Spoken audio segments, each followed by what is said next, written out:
Hello, my name is Maxine DeLuise, and today I am here with Michael, who's 13 years old and is getting ready to try out for his high school football team. Michael has asked me to show him a few good exercises on how to properly work out his upper body, his core, and his lower body, and the proper stretches that follow them. As a general rule of thumb, teens should warm up before doing a plyometric exercise by jogging or walking for about 5 to 10 minutes. 13-year-olds should start off slow with the exercises and then continuously increase their reps and the amount of time. Okay, Michael, so first we're going to start off with upper body exercise. We're going to start off with doing push-ups. Push-ups are a basic, strengthening, building, total body workout that strengthens your upper body and improves your core strength. Push-ups are done in the prone position, and that will help you with better posture. Various muscles in the upper body are targeted during a push-up. The main muscles are the pectoralis major, the deltoids, the triceps brachii, the serratus anterior, abdominal muscles, and the coracobrachialis. Now, I'm going to tell you how to do a push-up and demonstrate how to do it. So the push-up is a bodybuilding exercise that strengthens the upper body and core while using muscles in the chest, shoulders, triceps, back, and legs. The following steps explain how to do a push-up. First, you lower your body onto the floor with your palms under your shoulders slightly wider than your shoulder width. Keep your feet close together and dig your toes into the ground, helping to stabilize the lower part of your body. Make sure your body stays flat like a plant by engaging your abdominals. By focusing your eyes about 2 or 3 feet in front of you, begin to lower your body, keeping your back flat until your chest is nearly touching the floor. It is important that the body remains flat in a straight line throughout the lowering movement. This plank-like position is like the beginning-end position during a push-up. Keep the elbows close to the body and draw the shoulder blades back and down. Keep your head facing forward and inhales as you lower yourself. Exhale as you push to the start position without leaving the ground. The chest and shoulders provide the strength for the push-up. Continue to push up until your arms are almost straightened. Okay, Michael, now I'm going to show you how to properly do a push-up.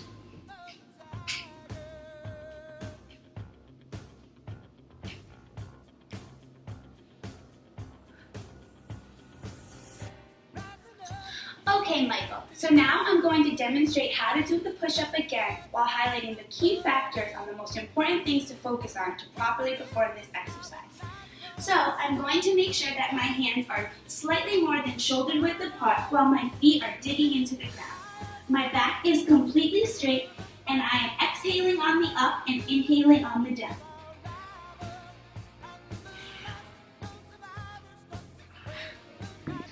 While performing the push-up, avoid arching your back and make sure you are always breathing and never just hold your breath. So, Michael, can you repeat back some of the important things you learned while doing this push-up? Okay, well, I know on my way up, I exhale, and on my way down, I inhale, because breathing is very important, right? Yes, that is correct. So now, I'm still a little foggy on this. Do I arch my back, or do I not? Absolutely, don't arch your back. Oh my God. You want to make sure your back is completely flat like a plank. Nice. Let's see. So this affects what part of the body again? It really affects your whole body, but mainly targets the upper body and helps strengthen your core. So I'll be all set for football this summer, right? Oh, you will be very ready. Okay, so Michael, would you like to show me how to properly do a push-up? yeah, absolutely. I think I got it. Sounds good. All right.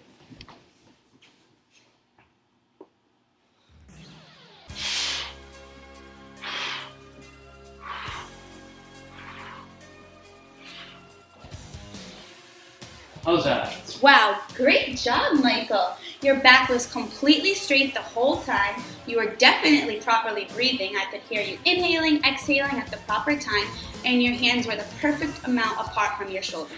All right, buddy, we're almost done with the first part of our workout in the upper body. But stretching is one of the most important things while exercising anything, and it plays a key role in how your body turns out and how you feel afterwards. So, for a good push-up stretch afterwards, I would say you grab your left elbow with your right hand and you pull your elbow toward your opposite shoulder. You lean in to pull to also stretch your back and oblique muscles, and then you switch arms and repeat. Sometimes to make it a little fun, I like to count to 10 seconds. 1, 2, 3, 4, 5, 6, 7, 8, 9, 10. Clap a few times and switch arms and repeat. Great job doing the upper body. Okay, Michael, the next muscle group we're going to focus on is your core. Strengthening your abs is key to achieving good posture, maintaining back health, and improving your overall athletic performance. One strengthening exercise that specifically targets the muscles in your abdomen is called the bicycle maneuver. First, you start off by lying flat on a ground, a yoga mat, or any comfortable flat surface, and you have to make sure you press your lower back into the ground. Lightly place your left hand on the left side of your head and the right hand on the right, and tighten your midsection. Bring both legs up off the ground about 6 inches, keeping them straight, and then slowly twist your abdomen to pull your left elbow and right knee toward each other. You alternate by twisting your abdomen to the left, pulling your right elbow and left knee together, and extending your left leg. Continue alternating from side to side, keeping your abs tight, your lower back on the floor, and your shoulders lifted at all times. Keep this movement smooth and continuous. As the main muscles that are engaged in a bicycle maneuver are the paired rectus abdominis muscles and the external and internal obliques, which sit in pairs on either side of your rectus muscles and help you rotate or twist your torso. Another deeper pair of abdominal muscles called the transversus abdominis muscles support you and your other abdominals during this exercise. So now I will show you how to properly perform the bicycle maneuver, and then I will definitely highlight the key points to make sure you're performing this to its full maximum ability.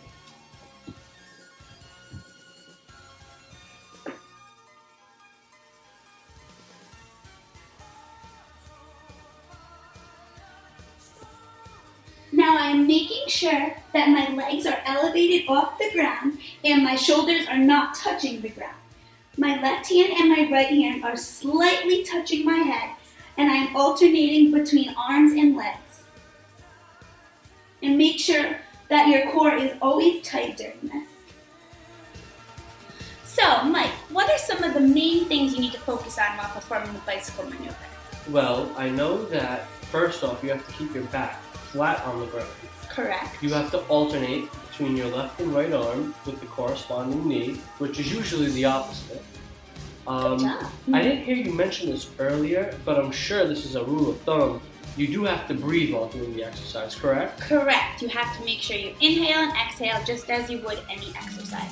I'm sure it was implied. I just wanted to make sure. Better safe than sorry. All right, show me what you got with this bicycle maneuver, Mike.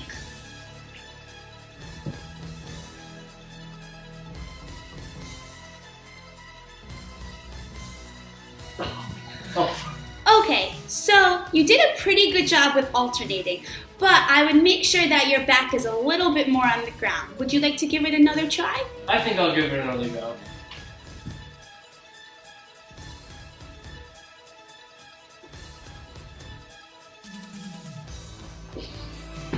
Great job making those modifications. Okay, Michael, so you should always stretch your abs following your workout to prevent muscle tightening and soreness.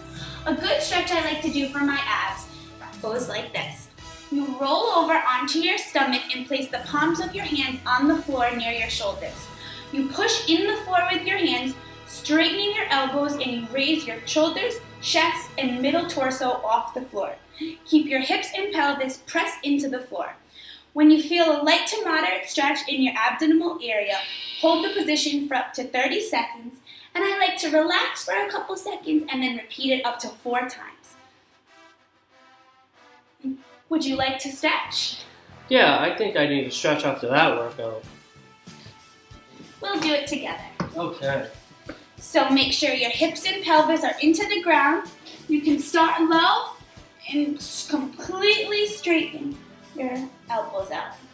Yep, I feel that pulling in my abdominal region. Well, that's what the goal is. Now, last but not least, it's time to target the lower body. For a fast-paced leg exercise, try the double jump. This plyometric exercise works your butt and legs as well as your abs. For this move, you lower into a deep squat, and from that squat position, you jump up and land in a deep lunge position. You keep the Keep the leg exercises going by using your momentum to jump back into a deep squat and then jump into another deep lunge, alternating sides. The major muscles used during this exercise are the quadriceps, the hamstrings, the glutes, your lower back, and the abdominals. Now I will demonstrate how to do this exercise, and then I will highlight what you need to focus on to properly perform it.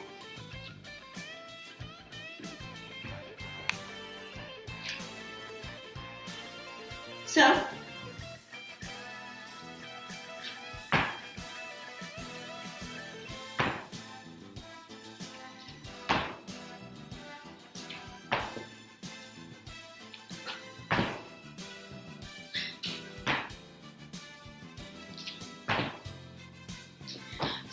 you want to make sure that your legs and hands are shoulder width apart. You want to go into the basic lunge almost all the way to touching the floor and bounce up and then lunge, alternating your legs. Make sure you focus on your posture in the proper squat. Okay, Michael, so what did you learn from me demonstrating that exercise? Well, first and foremost, I learned that probably is a pretty hard exercise to do.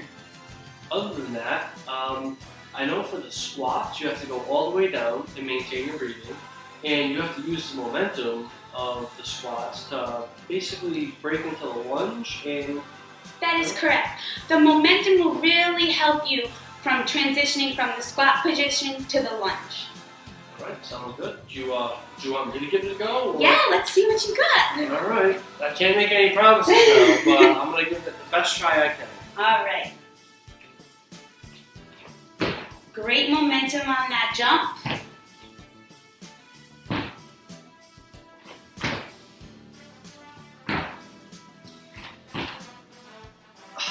How's that? Wow, Michael, you did a great job. You completely lunged and squatted properly, you were breathing perfectly, and you completely avoided losing your bad posture, and you didn't lose any momentum. You did awesome. Now, like we did in the upper body exercise and the core exercise, we have to stretch. Stretching, it cannot stress enough how important it is to stretch after working out. So, for a good leg stretch, I was a cross-country runner back in the day, so I learned properly how to really stretch my legs. So a couple different things I like to do is first I grab my right leg with my right hand, push it up to almost on top of my glute, and pull as hard as you can. Sometimes you can even lean, whoa, I lost some balance there. Sometimes you can even lean down to stretch even more. And then alternate legs. And this really stretches your hamstrings as well. And now kind of reverse it. Hold your leg close to your chest and switch. You want to make sure that you're keeping your legs as close to your body as possible and making sure you really feel that pull. If you don't feel the stretch and the pull, then there's no point in doing this. Okay, Michael, well I hope that you learned a lot today and got a lot out of the 3 exercises we did. Once again, we targeted the upper body, the core, and the lower body, and these will all help you improve your skills for football. I wish you best of luck for the season, and I know that you will be succeeding both on and off the field with all these proper exercises. Thank you and good luck.